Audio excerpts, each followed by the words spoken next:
You're on. Well, welcome everybody and a Happy New Year to everyone. This is the greatest bunch of guys that well, except the ones that I told the same thing.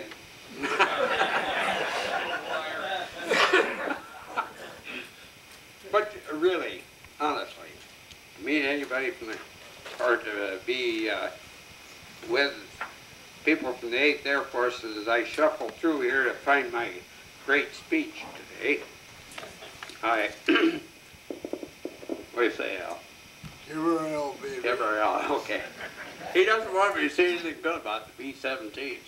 But you know, with a little bit of luck, I might have had a chance to fly the B-17 too. It would be horseshit luck if you got into a B-17. Well, you said that. Yeah.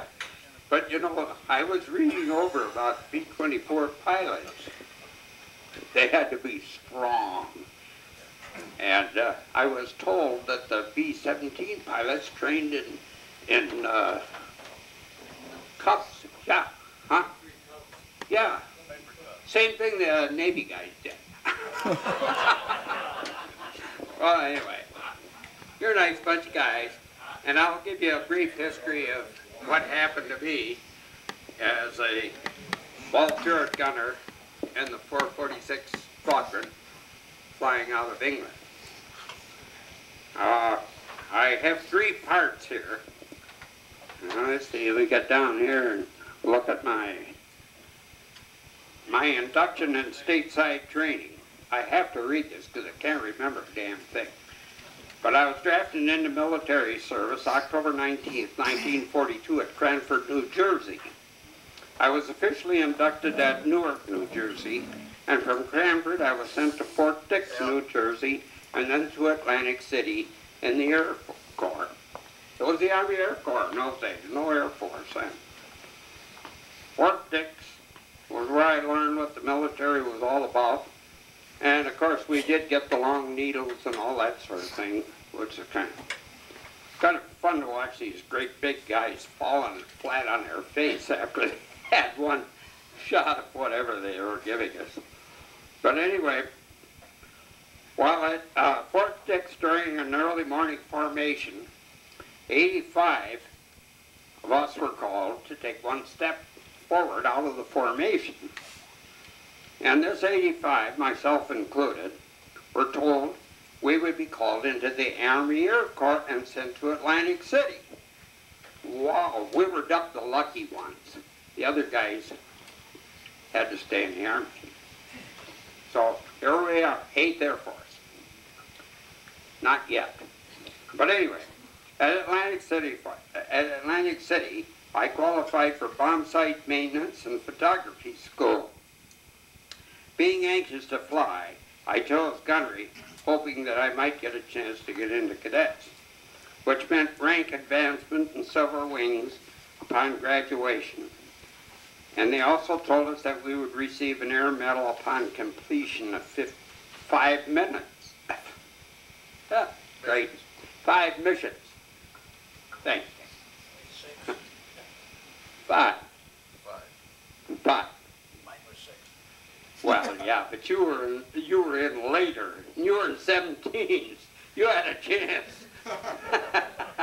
Well, anyway, I chose gunnery. 5 missions for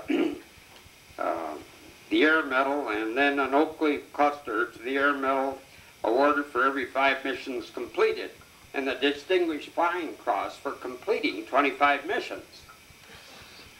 They kind of screwed up there a little bit, because it just so happened that by the time I had put in my 13 missions and I thought I was over the hill, they changed it to 30.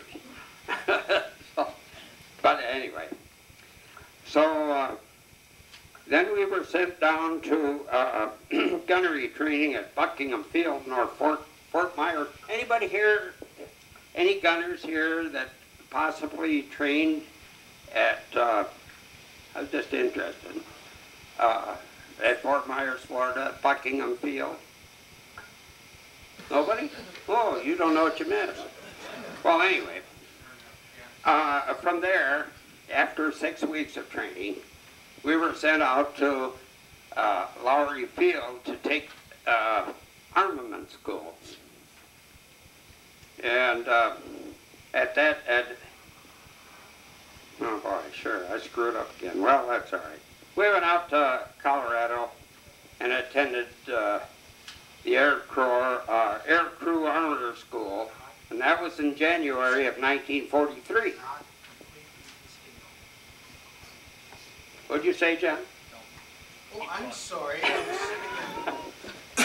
Okay. John's a good guy. I like him. But anyway, now this was in January of 43. At this school, we learned about and worked with aircraft weapons of war. It was here that qualifying was being able to strip down a 50 caliber machine gun and under blindfold be able to put all the parts together and have an operating weapon.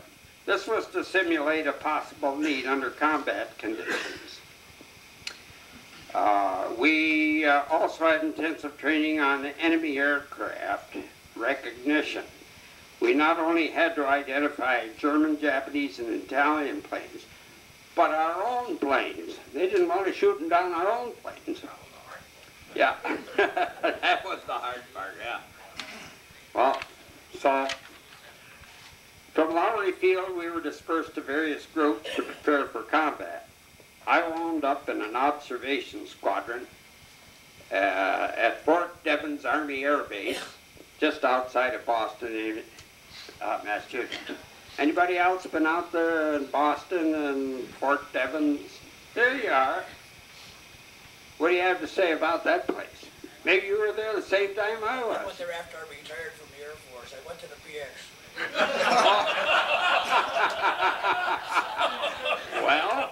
Well said. When I went out there, they had a helicopter headquarters. Is that where you were with the helicopter bunch? Okay. All right. Enough of that. And there we flew around in Piper Cubs, old 52s and A-20. Incidentally, the Piper Cubs were the training. We already mentioned that. They were the training plane for the B-17 pilots. So anyway, oh, I heard you deep, I can tell. So anyway, to kill time when we weren't flying around or doing calisthenics, a number of the wee gunners would get together. We were serious, really, and set up a radio code room where we could learn the Morse code, because we weren't always sure that the radio operator sitting in a very spot could be injured or hurt or whatever, so that we could take over and find out where we were, just in the event we were trying to get back to the base. But anyway, it was at this base I suffered from Massachusetts we were shipped down to Reading, Pennsylvania. There's an interesting spot, really. Right in the heart of the Polish country, and great people. I always liked a good time, and beautiful ladies. But anyway, while I was down there, I flew in a Stinson observation craft, even had flaps on it. It was really new. So anyway, the pilot was told this plane would not spin. So he climbed to 12,000 feet, and he put the plane in a dive and tried his best to put it into a spin. Did any of you guys do that? Try to put a plane in a spin on purpose? Well, anyway, we go from 12,000 feet down to about 200 feet without crashing. And he did this several times. I noticed my ears were plugged when we got out of the plane on the ground. And I'll be damned, I couldn't even hear my own voice. So they sent me over to the flight surgeon, and he checked me out and everything else. And he was aware of my particular bouts of sinus infection, and he decided to ground me permanently. He wanted to give me a ground job. Well, I didn't know what to do, except I did ask him if he would give me a chance to clear it up and And when I could finally hear again, he sent me up to, or I was allowed to fly again. And I seemed to make out very fine, but even before he had a chance to tell me that I was okay to fly, we got shipped out to South Carolina, Florence, South Carolina. We got to Florence, South Carolina. We didn't do anything except go to town and get drunk and do all that good stuff. But anyway, I did go down to the flight line, and I managed to contact a pilot flying a B-25. They had some B-25s on the field there. And I said to him, you know, I would really enjoy flying with you. Would it be okay? I said, I need some flight time anyway. And he said, sure, go ahead. And so I jumped aboard and put on a parachute and sat at the radio operator's table that was right behind it. And that was the noisiest damn plane I ever sat in. How many guys have flown in B-25s? Well, there you are. Wasn't that a noisy one? The Navy one was a lot noisier. Oh, why? They had short stacks on it. Oh, they had short stacks on. Well, I didn't know about this. This one had a 20 millimeter gun in the nose. That's all I recall. But anyway, let's see, where am I here? Sorry, guys. You got a real cripple here. I'll tell you. Well, anyway, after leaving Florence, we went up to Charlotte, North Carolina, and they told us, hey, you guys are lucky again. You're going to go fly in four-engine bombers. And they sent us out to Salt Lake City, the headquarters of the 2nd Air Force Division, and which were all 24s at that time. And Lucky again. pardon me? Unlucky again. I was lucky again, you're right. So anyway, Salt Lake City, that was quite a spot. I'll tell you, we had a lot of fun there. Yeah. I think they're ready to throw me in a loose cow. But anyway, so from there, they sent us down to Clovis, New Mexico, where we met our crew, and we got acquainted, and then they shipped us up to Lowry Field, where the 446th trained. And when we got up there, there was Ward, Shawcross, Milliard, Fisher, and myself, the gunners. And that evening, about the first or second evening that we were there, after we'd been barracked and put down, this big, tall, gangly guy came over and he says, well, guys, he says, you know, he says, well, he says, I'm Lieutenant Montgomery. I'm your pilot and commander. And he says, I reckon we're going to have to sweat out a few takeoffs and landings together. He's got to be down in, he was from Biloxi, Mississippi.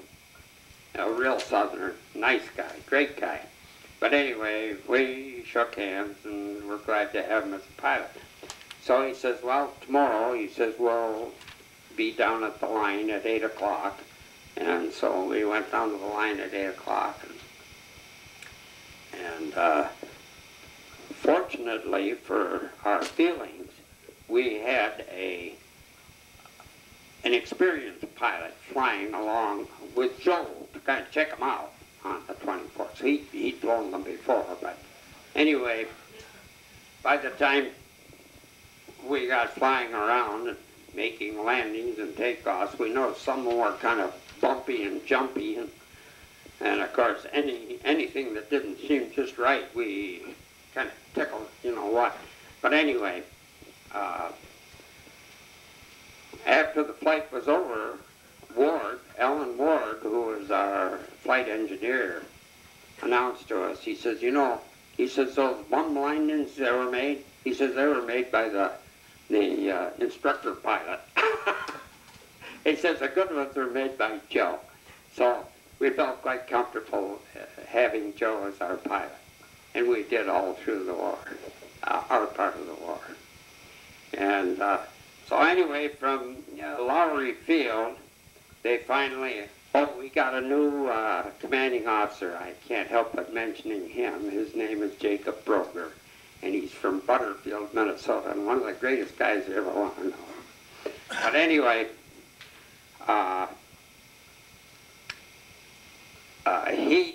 when he got to our group, he thought, what a bunch of rummies I got here. So he wired to Washington and asked them if, please, would they give him an extra couple of weeks anyway to get this outfit in shape. And so with that happening, we finally had to leave for overseas. And our first stop was in Lincoln, Nebraska. We had a shakedown there as to, they checked whether our teeth were good or whatever was good. And we did lose one man because he had bad teeth. Old Joe Garcia. He was a funny kid. He was I don't think he was an Italian, maybe he was, but that didn't make any difference. He was still a nice guy. But I remember, I remember one incident. We were in a bar, and I gotta tell this, and I hope you girls can shut your ears. But anyway, we were in this bar in Denver, and down in kind of the lower end of town. But anyway, Joe said, "Hey, I gotta go." And he headed off to the latrine, or whatever you call them. And after he had left, our waitress came and said, "You guys want to hear something funny?" "Yeah, what?" Says, "That guy that left here, he says, he went in the ladies' can." And Joe comes back, his shoulders are up, and he said he was sitting there, and he looks underneath the stall, and there he sees a pair of high-heel shoes. And you don't think he was embarrassed. So that was one of the funny things that happened. Well, from Lowry Field, we went out to Lincoln, Nebraska, where we had a shakedown to check up and all this, and they stole a lot of our good personal stuff. I don't think anybody else is aware of this. But anyway, Joe Garcia was eliminated from going overseas because of his teeth condition. And then we got a replacement by the name of Bill Hankinson. And he was from Tarkio, Montana, a real tough cowboy. He was a good kid. And so we were glad to get him on our crew. And so from Lincoln, Nebraska, we flew on down to West Palm Beach. We took the ATC route going to England. So from West Palm Beach, we flew across the Caribbean and headed for Rankin Field in Puerto Rico. And we flew into Puerto Rico, and they told us to keep our eye out on the way for any floating debris or even submarines, because the Nazis had that Caribbean area full of submarines. And we had one plane, one of our planes was missing at that point in time. And so they wanted us to watch for any floating debris or anything that would show that it could have been on one of our planes. They actually gave us ammunition for our guns and so forth, just in the event that one of the submarines might surface and start shooting at us, but we were ready for them. We saw anything that looked like a submarine, they could get a couple rounds. But anyway, we were landing in Branken, and then from Branken we flew on down into British Guyana, and I think today it's called some other name. British gave it up. But when we got there, we had to make exchange of our money. That's when we realized we were going to England. And so they had a NCO club and they had an officers club. But all of the buildings down there were up on poles, and the buildings themselves were about 12, 15 feet above the ground level. They said, well, they had to keep out the snakes and alligators down there in this place. And we actually saw a Ju-88 that had been captured and refurbished someplace in England and being flown back to the United States so they could, so that was kind of interesting. And then from that point, we went to Berlin. And how many fellows have flown the ATC route? Well, that was one of the greatest experiences a guy could have. It was worth getting in the service. So anyway, we flew down to Berlin. That was Para. And I meant to wear my Omega watch today, but I forgot. And that's par for the course. But anyway, I bought an Omega watch, and I still have it, and I treasure it because it flew with me on every mission that we made. And then from Para, we flew to Natal, which is kind of out on the corner of South America, and flew from there. Well, when we were in Natal, there's a little thing there I would like to tell you about. They had a parachute shop there, everything. But our plane had some problems that needed some repair, so we stayed there for 8 days. And while we were staying there, of course, we had to kill time, but we were very close to the beach of the South Atlantic. It was a beautiful beach. That sand beach stretched out for miles and miles. And in my own mind, I thought, my God, I bet you someday somebody's going to build all kinds of motels, hotels, and whatever. And I wouldn't be a bit surprised if that hasn't happened since then. I have nothing to verify that, but I thought, what a place to come to. Now, this was in October and early November 1943. However, once we got our airplane in order, we, well, there it is, right there. What an airplane. So, anyway, we left Natal and flew to Senegal. And while we were in Senegal, let's see, I better look at my notes here, because I do have to tell you about Senegal. That's pretty an interesting spot. Oh. Well, anyway, I'll do it off the cuff. Senegal was a small country on the west coast of Africa. It was probably 1,400 miles that we flew over to get there, or it was at least a 12.5 to 13 hours flight. We played a little blackjack and poker and stuff on the plane. We didn't have any booze, naturally, but it was kind of nice. And we carried a couple of extra passengers, 3 extras with us. We had an armament man, and we also had a medic, fortunately. And our crew chief for our airplane took care of all of our problems on the ground after we got to England.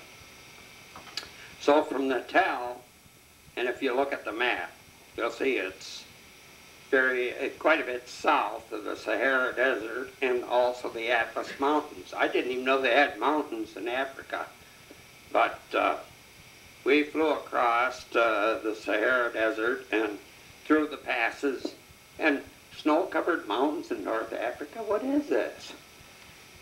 Huh, this was something new. But then we landed in the beautiful city of Marrakesh, which is a resort city for skiers and that sort of thing that come out to ski in the mountains in Africa. And we stayed in Marrakesh for a while. One of the real fun times was we went into town, wake up. So anyway, we went into town and There was an old guy that had a broken down old nag pulling a buggy, so he was the taxi in the town. So a bunch of us jumped on there and rode around town. We called him the Lone Ranger, and we called his horse Silver. So as we'd ride along, we'd say, "Hi-yo, Silver away!" And the old guy, he got a big kick out of it, so he was saying, "Hi-yo, Silver," along with us. So we had fun in all of this. And then from Marrakesh, we flew up to Land's End in England, and probably Wales at that point.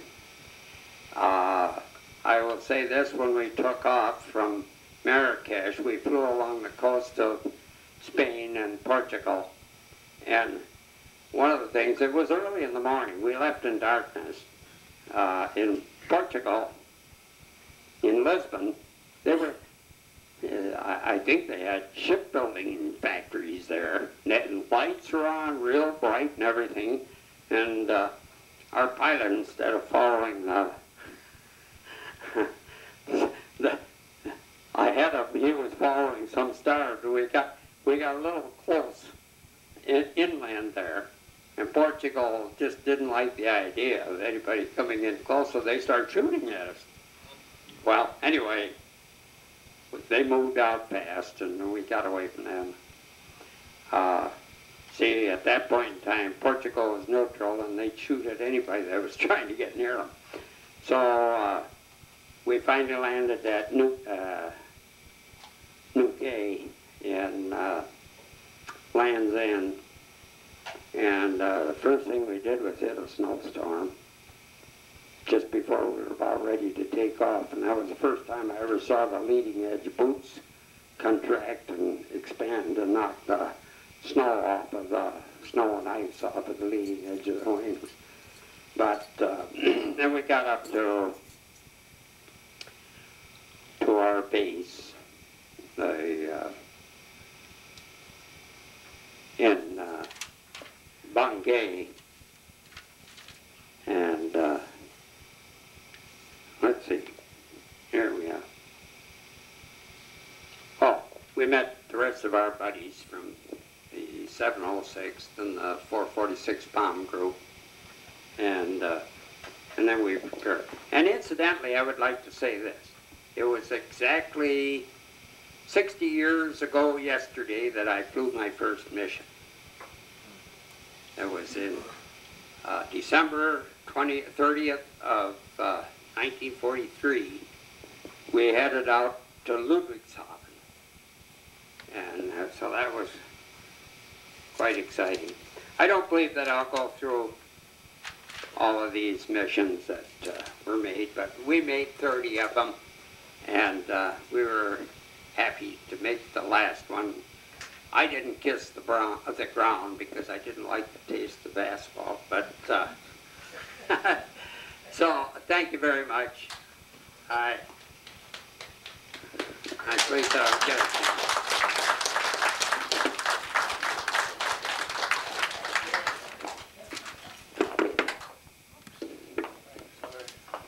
There you are, fellow B-24 pilot.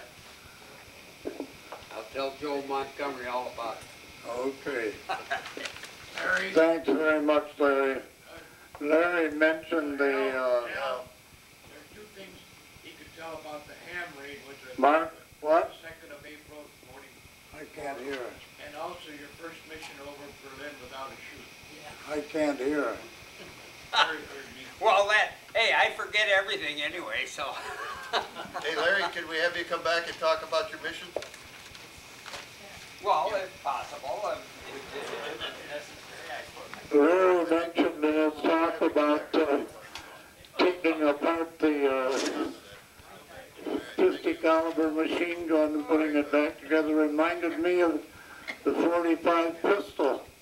I could take that baby apart and put it back together blindfolded. The only thing they forgot to tell me was how to shoot anything with it. When I got ready to go overseas, believe it or not, a sergeant came to me and said, "Sir, you're not going to be able to get orders to go overseas till you qualify on the 45. So he took me out to the rifle, or the firing range. I suppose there were about 6 of us out there. And I couldn't hit a cow in the hind end from the barn door, you know. I'm going all over the place. And he finally got a little disgusted with me, and he gave me his pin. And he said, "Sir, you go up to that target and you mark the holes in that target so we know that you qualified." Now, what the hell was he going to do with me if I didn't mark the whole state? I wouldn't have been flying emissions like a dummy. I punched holes in the target. Okay, now, is there any other announcements?